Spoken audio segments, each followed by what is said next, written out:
लेकिन उस घृणित व्यवस्था के पीछे वही जिम्मेवार हैं, वही पैसे ले रहे हैं जिनकी सारी पट्टियों में भेजने की हैसियत होती थी, जो आपसे 500-600 रुपए मांगते थे, वो आज करोड़पति बन गए। कहां से आया पैसा ये?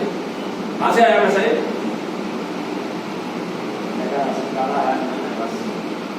देखो, इतनी खरी बात करते हुए आपको कोई व्यक्ति नहीं मिलेगा, अधिकारी तो कभी नहीं मिलेगा। नहीं, हम तो इन्होंने हमारे को बताया क्या, तो हमने आपके बारे में, तो हमने तो गूगल पे सर्च किया, तो आपका साफ नाम थोड़ा थोड़ा देखा, इसीलिए मतलब क्या है, आज सब लोग हम आगे बैठे। तो आपको मेरी बात में दम लग रहा है? हाँ, दम है। अच्छा, अब हम आपसे बात क्या करने आए हैं? बेसिकली ये सब तो हम अलग से कर रहे हैं। हमने ये निर्णय लिया है कि ये मोटी खाल के लोग, अभी मैंने नरेंद्र मोदी जी को कल एक वीडियो जारी किया और हमने उसमें कहा है कि हमारी प्राथमिकता क्या है। हमने उनसे ये भी कहा है, ना तो हम रोड पर उतरेंगे, ना हम कुछ करेंगे, तो हम क्या करेंगे उस वीडियो में वो भी है। और हमने उनसे बड़ी सिंपल सी बात कही कि देखो, पहले हम छोटी छोटी बात करते हैं। तो पहली बात क्या है, हमने कहा कि आपका जो राष्ट्रगान है, ये 1911 में रविन्द्रनाथ टैगोर ने जॉर्ज पंचम, जो कि ब्रिटेन का किंग था, उसकी स्तुति में गाया था। किसी विदेशी राजा की स्तुति में गाया हुआ गाना हमारा राष्ट्रगान कैसे हो सकता है? तो पहला तो मेरा कहना है, तो चोर जो है ना, नेहरू ने इसे बनाया। अब तो आप मोदी जी हो ना, तो आप अच्छा काम करिए, आप आज ही रेजोल्यूशन पास करिए, उसको कुछ नहीं करना है, वो तो अमेंडमेंट भी नहीं है, एक रेजोल्यूशन में काम बन जाएगा, पार्लियामेंट में रेजोल्यूशन कर दीजिए कि हाँ, ये जो है ये जनगण मन हमारा राष्ट्रगान नहीं है, आज की डेट फलाने से, जैसे डिमोनेटाइजेशन होता है ना, आज रात 12 बजे से ये जो है हमारा राष्ट्रगान नहीं, तो उसकी जगह कोई दूसरा गाना भी आना चाहिए। तो वो समस्या हमारी जो है सुभाष चंद्र बोस जी ने पूरी कर दी है। आजाद हिंद फौज का एक गाना है जिसके बोल भी जनगण मन है, लेकिन वो सचमाच सही तरीके से, तो हमने उसमें ये कहा है कि उस गाना को हमारा राष्ट्रगान, बिल्कुल फोकस बात करें, ठीक है ना।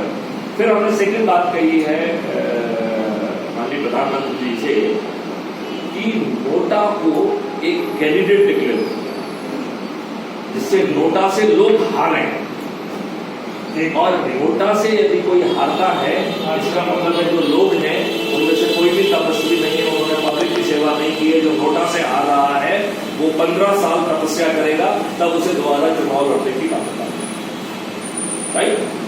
फिर कहा कि ये सारी जो पार्टीज हैं, 2000 से ज्यादा पार्टी है, बहुत सारी पार्टियों ने तो कभी कोई कैंडिडेट ही खड़ा नहीं किया, तो जिसने कभी कोई कैंडिडेट खड़ा नहीं किया वो सब पार्टी डिनोटिफाई करें और इस बात की जांच करें कि वो पार्टी बनी क्यों थी। क्या कुछ टैक्सेशन या हो तो जिसे फायदे लेने के लिए बनी है क्या? कुछ तो मकसद होना चाहिए। Anyway, number 1। नंबर 2, जो व्यक्ति, जो पार्टी यदि एक भी कैंडिडेट को नहीं जिता पाती तो उसको पार्टी बने रहने का क्या? इसका मतलब है उसमें बिना तपस्या के वो पार्टी बन गई है। यदि आपको लगता है कि आप एक कैंडिडेट नहीं जीतता है तो अच्छे कैंडिडेट को जरा सपोर्ट करो, उसको जिता दो भैया, तुम क्यों खड़े होना चाहते हो? आप लोग इस बात से बिल्कुल वाकिफ होंगे कि ये नेता जाति के समीकरण के आधार पर डमी कैंडिडेट खड़े करते हैं, जिससे वोट पड़ता है। ये सब ड्रामा नाटक, इनसे कहेंगे तो बंद नहीं करेंगे, लेकिन यदि हम ये वाला फंडा ले आएंगे कि पेनल्टी लगेगी, फलाना लगेगा, और आपको जो है ना 10 साल या 15 साल आप खड़े नहीं हो पाएंगे, तो लोग बाग जो है ना ये सब धर्मों से कुछ बाज आएंगे। क्लियर हो? तो ये फिर बात ये कही कि ये करें। फिर कहा कि जिसकी जमानत जब्त हो गई, इसका मतलब है वो बिना तपस्या के मैदान में उतर गया है। जमानत जब्त तो नहीं होना चाहिए, तो इतना तो उसकी तपस्या करना चाहिए, तभी खड़ा होना चाहिए। तो यदि आपकी जमानत जब्त हो गई है तो इसका मतलब है कि आपने बिना तपस्या के आप जनजीवन में आ गए हैं। आप 10 साल तपस्या करिए, इसके बाद आप अगले चुनाव में खड़े हो। फिर नेक्स्ट बात हमने जो ना माननीय प्रधानमंत्री जी से कही है कि कानून बनाने वाला अपराधी नहीं हो सकता है। आज आपको मालूम है कि आपके कितने पार्लियामेंट्रियन अपराधी हैं? मालूम है कि नहीं मालूम? 42% parliamentarian they are having criminal record at